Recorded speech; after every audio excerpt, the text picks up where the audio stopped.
What's up, guys? It's Jordan from Blackwater, Japan, and today we're actually going to be doing front brake service on our 93 Lexus ES300. This should be the same for all 92 to 96 ES300, Camry, and probably Avalon, and maybe a few other cars. We're actually going to be upgrading to drilled and slotted front brake rotors, and so we just got these online, and we got pads with it. Here are some things you're going to want for this service. You're gonna want a little bit of brake grease. This is a different type of brake grease that I use for the slide pins. If you don't have it, I'm sure you can use this. It should be fine. You're gonna want something to compress the brake calipers. I have this awesome brake caliper compressor tool from Cornwell Tools, but if you don't have that, you can just use a big set of pliers and maybe like an old brake pad, and you'll basically put it on the piston and squeeze it shut with the caliper. I'll kind of show you guys that later when I go over it. Also, bungee cords or these are really good to just kind of put in the ear of the caliper and hang it up while you're doing the service and replacing whatever else you need. Brake cleaner is always good, and I like to have a wire brush to clean off some of the calipers where maybe some of the old caliper dust was. So with that being said, we're going to get the car up in the air and take off the front wheels and get going. Okay, so once you got the wheels off and the car up in the air on jack stands, you should basically know how to do that already. I shouldn't have to show you how to do that. You're going to want to get a 14 mil and a 19 mil, and I always start with the slide pin caliper to bracket bolts first. So I'm going to take this 14. There's one on top right here, and there's one on the bottom right there. You can use any old ratchet. I prefer to use this.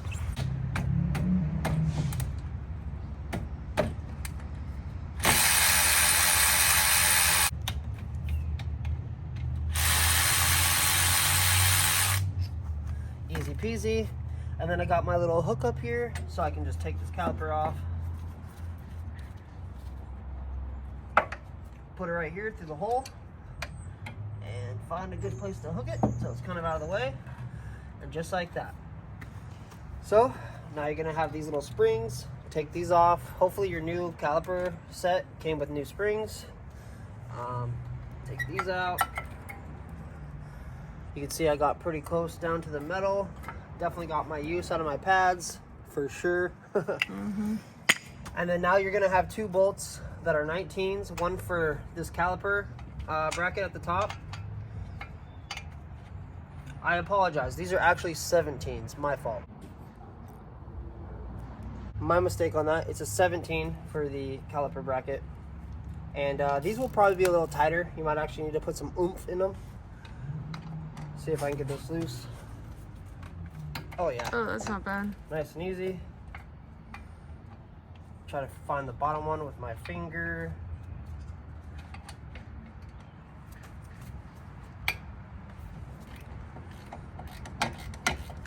Cool. And I'll pop this guy off and use my electric ratchet because I prefer to use that.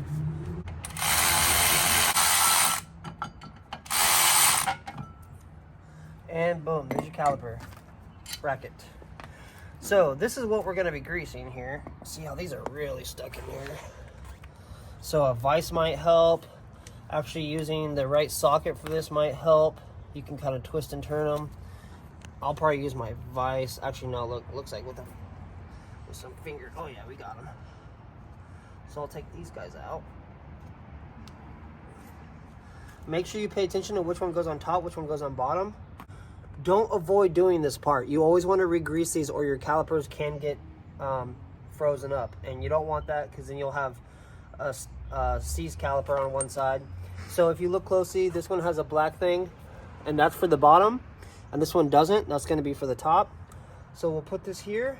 So you might need a hammer to get your old rotors off. You can also use a bolt with a socket and tighten in here, and it'll force itself off the hub.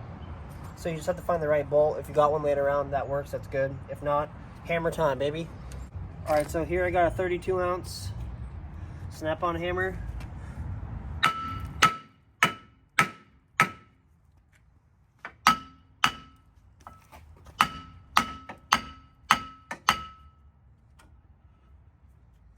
There we go.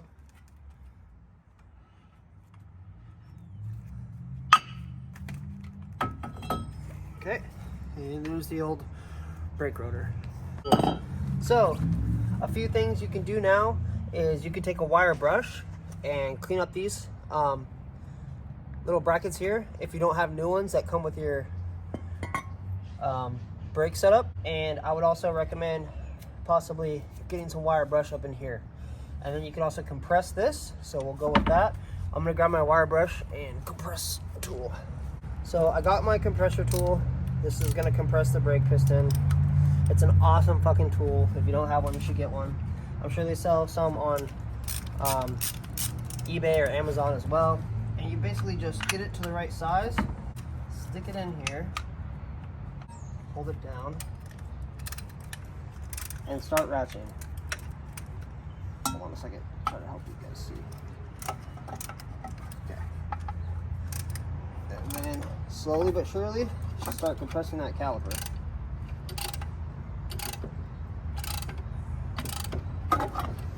You also might want to keep an eye on your brake fluid up top in your master cylinder. If you've recently topped it off or it's at the very top, it definitely will pour out. So I forgot to do that, so I'm gonna check it now. So if you don't want to make a mess, this tool is very handy. This is an air bleeder for brakes, a vacuum bleeder. You may not have this tool, and a lot of people don't. So you can use also something like a turkey baster or whatnot. And if you see my brake master cylinder, it's very dirty, but also right to the top. So I'm just gonna stick this in here and suck some of this out.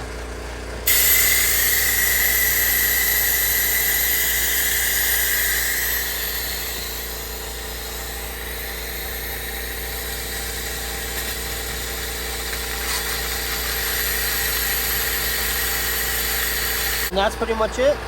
And then just make sure when you're done pumping the brakes after you put your brakes on, that you make sure that's topped off to the fill mark, to the max fill mark. Now I'm gonna finish compressing this. Make sure it's compressed all the way in. And then now that's compressed all the way, you can see that. We'll just hang it there to the side. And now I'm just gonna do a quick cleanup. Just take this and just get up in here and get some of this brake dust off. You don't have to go too crazy. Just trying to prolong the life of the brakes and everything else. And just do a nice clean brake job. Try not to breathe this stuff in. No, you won't get high, but you will die. A lot of brakes that you buy online will come with new little tabs here. I personally don't like to use them because they're cheap, and a lot of the time they don't sit properly like the OEM ones do. So I just prefer to clean mine. That's what I prefer to do. I just clean them out with a brush. It takes 2 seconds. And also, and here's a good idea where the rotor sits. Mostly along this hub here because they get stuck.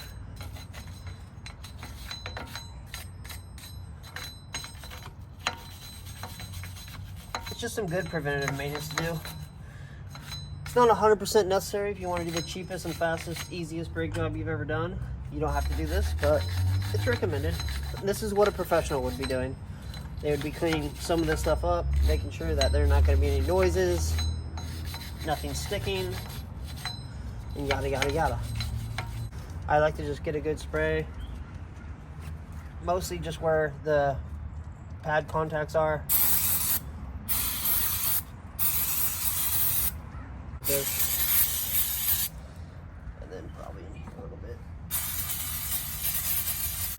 We're gonna re-grease these. We'll take these and clean them off real good. Take an old rag. Just trying to get all that gunky old grease off like that. Yeah, see, once this grease gets old, it starts to get actually sticky and doesn't really do what it's supposed to. So instead of reusing it, it's good to wipe it off and get some new stuff. Preferably Toyota rubber grease. This is literally the best stuff you can get, OEM. You can get it at any dealership. It doesn't cost too much, or you can get it online on eBay. So if you're using drilled and slotted rotors like me, there's a ton of arguments out there as to which way these directions should go. Some say they should go against the brake caliper, the pads. Some say it should flow with it like this. I personally know that it actually depends on how these brake fans are pointed. Some are actually angled a certain way. A lot of the times on the cheaper ones online, they're actually just straight out and they're not really angled. So I always just put it with the way that makes more sense look-wise. And so I always put these ones on the left side, unless I paid for some really expensive rotors that are brake fanned the opposite way, then I will switch it and put it the way, however the rotor is intended to be, is how I do it. But since these are just cheap drilled and slotted rotors and the brake fans are just straight out, they're not angled down or angled up, I can pretty much put it on any way I want to and it'll work. But I like this way, it makes more sense visually to me. So I'll put it on like that, and then I like to just put a nut on to keep the rotor from moving in and out. And then I will make sure I know which direction this is going, like so. And then I will start to do the grease. So you'll take this grease, this is going to be the top one, and you just put a line.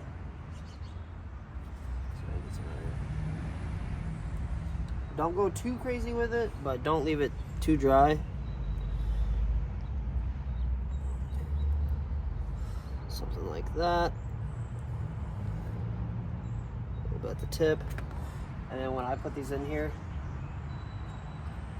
I push them in all the way till the boot goes around, and then I give it a couple spins just to make sure that grease goes all around. Same with the bottom one. Same thing, put it in the hole.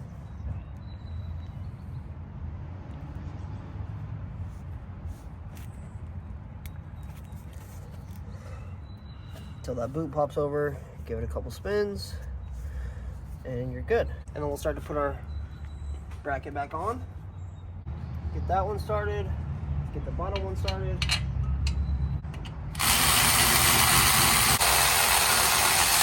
And with those bolts, you definitely want to give it some extra oomph.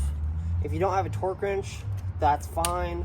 Just make sure you really put some oomph on those, because I think the torque is somewhere between like 65 to like 80 foot-pounds usually for caliper bolts. So if you don't tighten enough, definitely will come loose under hard braking over time.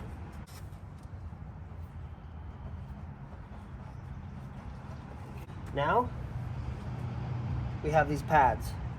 Okay, so depending on what pads you get, OEM especially, they have these shims on them like this, right? They come with shim kits. Sometimes if you're getting OEM stuff, the shim kits actually have a specific direction for the inside versus the outside. I refuse to put squealers on mine. I just don't want to. If you want to, you can. They go right here, and they're supposed to go against. So they're always supposed to go at the top. Some people like to put one on the inside at the top, one on the outside at the bottom. But what I learned from working at Toyota as a technician for 8 years is we always put them at the top, no matter what. We always put them at the top. Always put them against the rotor, okay? So if the caliper was back here and the rotors went this way, then we would put them at the bottom. But since they are going at the rotor, we put them at the top. I don't use them. I just don't like to. All they do is squeal when the pads are getting low, and I just check my brakes periodically, and I'm perfectly okay with that. You can do that too. You don't have to. It's up to you. Anyways, if you do have a shim that's removable, like this one is, we'll pop this guy off. Same with this. This is where you'll get your black grease, and don't go crazy with it, but I just put a little bit on here. Doesn't have to be beautiful, doesn't have to be perfect, but basically where the piston is gonna press up against this shim is where you're gonna want this. Just like so. Some pads, the cheap ones, don't have removable shims. And that's fine. Usually they have a different style material underneath the shim that also kind of works as grease. So you don't necessarily need to take them off and grease them. If they are like, feel like they're glued on, then just don't worry about it. One other place you can grease, if you have dealt with brake noise in the past, is you can put just a tiny bit of grease right here on those metal parts that we cleaned, and that's for when you're braking and the pad moves in and out, or if you go from reverse to drive, when this pad moves, the grease will just kind of help silence it. I've never really had too many issues without putting grease there, so I'm not going to do it. But if you do, just be careful not to get any on the rotor, and just do a tiny little dab. That's all you need on all 4 of them. Otherwise, slide this guy in like so. Like that, easy peasy.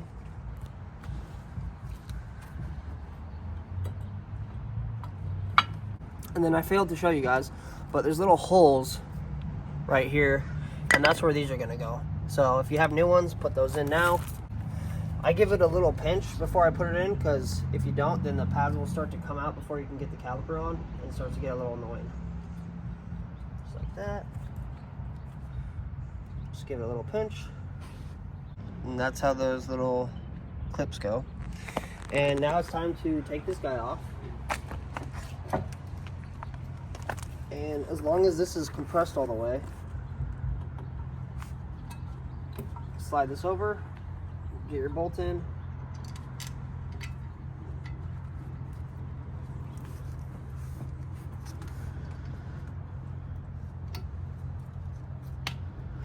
And your 14.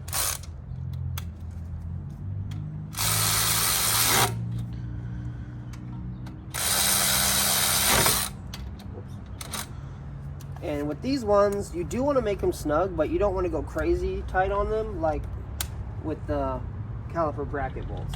You just want to kind of make sure they're tight.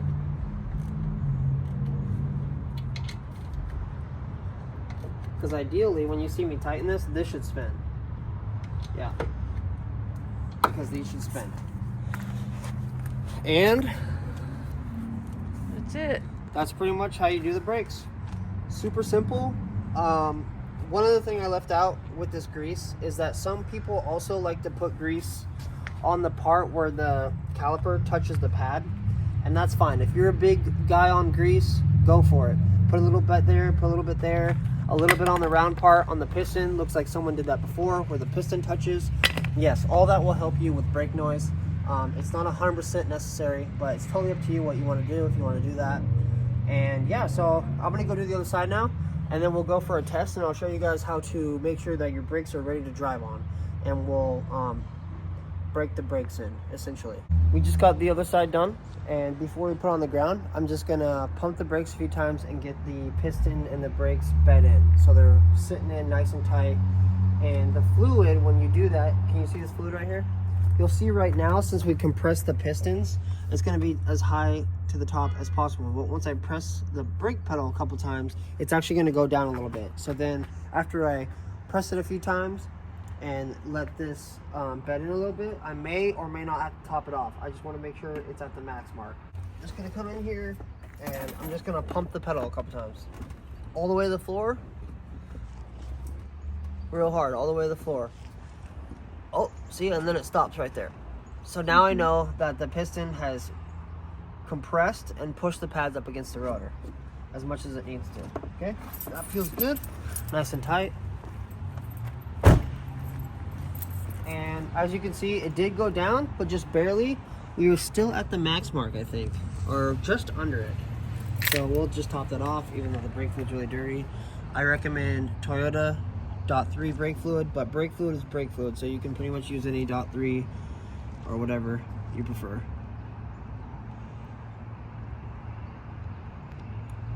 You can see this is our max line right here, so we just filled it to that. I can even see it. It's all good. Now you're basically ready to put the wheels back on, put the car in the ground, torque your wheels down, and then take it for a test drive. Once your brakes are installed, your wheels are torqued, and you've already pumped the brakes a few times before you start driving, basically what you're going to want to do is go on a road where you can safely get up to 40 miles an hour, I'd say, and just get up to 40, and then basically come close to a complete stop. Just like that. Basically 40 down to like 10, 15 miles an hour. And do that at least 5 to 10 times. And once you do that, as long as you're not hearing any noises, no clunking, your brakes should be good to go. So I'm going to do it one more time just to show you guys. 40 and then just come to a slow. I wouldn't recommend slamming the brakes and coming to a complete stop, because that can cause the pads to kind of get caught and start to stick. And you don't want them to stick, you just want them to bend. So up to 40, shifting to third real quick. Up to 40 and coming to a hard stop, down to about 15 and taking off again. And that's pretty much it. And you do that, like I said, 5 to 10 times. I recommend 10 times, as you can't do it too much, but you could do it too little and have your brake performance not be as great. Once you've done that and your brakes feel pretty good and they're grabbing pretty good, as you would expect, then you should be good to go. So that's how you do a front brake service on a 92 to 96 ES300, Camry, Avalon. Probably pretty similar to the Sienna and RX, because I know the pads and the rotors are the same. I'm assuming the calipers are pretty dang close. But all that, front brakes are pretty dang easy.